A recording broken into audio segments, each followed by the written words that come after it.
right here is My Story Is Mine. A look into my past.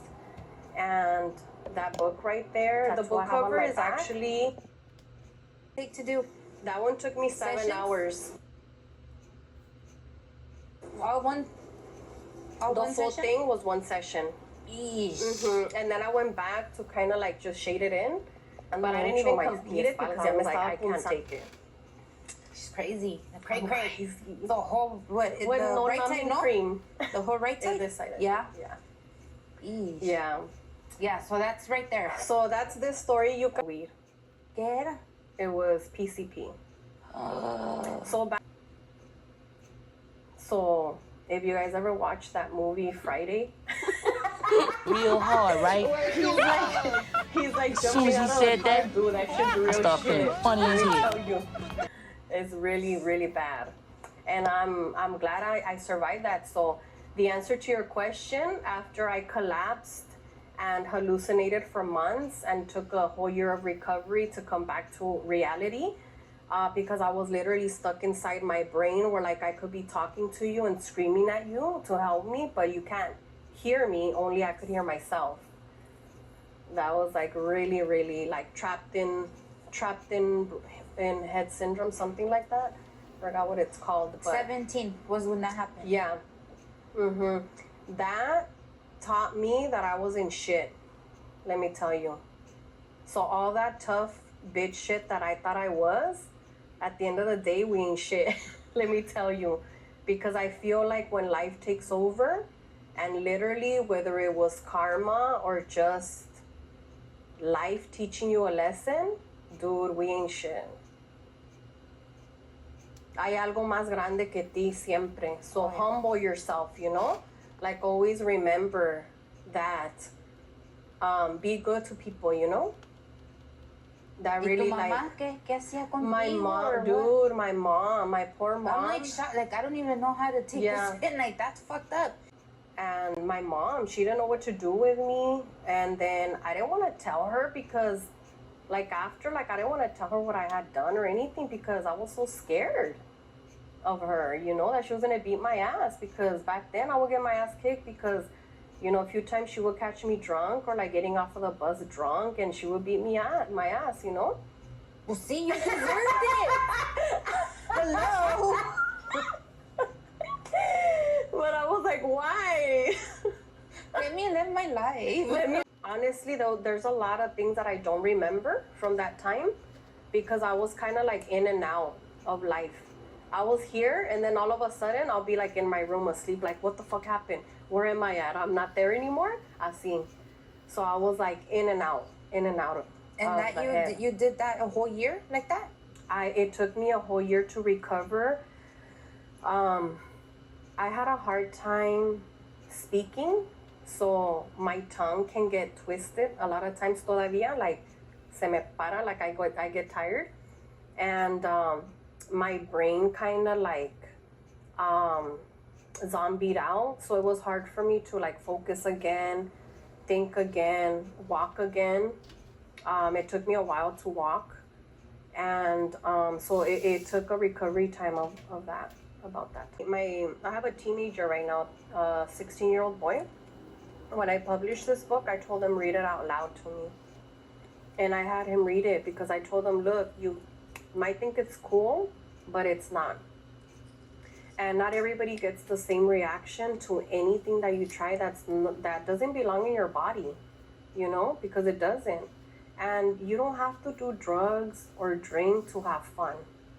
You can have fun in a different way, a safe way, you know, don't destroy your organs. You know, I didn't know the damage I did to my brain. You know, my brain is what really suffered and affected my body eventually, although, you know. So it took time. Triggers can make it worse. Todavía I still suffer from a lot of things. So, yeah, you guys, I tell teenagers to buy this book, especially with the whole fentanyl overdoses that are right happening. now. So many. And not even just teens. You know what? It's a blessing that I'm here because I never thought, girl, you know, I didn't think I was going to come out of that. and I would talk to God all the time. That's when my faith came in even stronger too. Like if you don't have faith in something, when you go through some shit like this, you literally that's when you're gonna believe in something. And a lot of people, like, even if you don't believe in God, I've heard some people even pray to God. They're like, I need help, you know, because I don't know what it is, but you know, whether he exists or not, or people's beliefs, at the end of the day, that's who we run to when we're going through big things like this. Yep. No, I hear you on that Yeah. one. Yeah, that's a good. Then, guys, make sure to buy it. Look it up if you're cheap. Not just kidding. You guys can find it on strongfamilybond.com. I'm listed on Amazon as well. I also have my TikTok available. I'm under LAWARRIOR. YouTube. If you guys want to know a little bit more about me personally, just like, you know, I kind of flow on all, like, just everything, just being myself.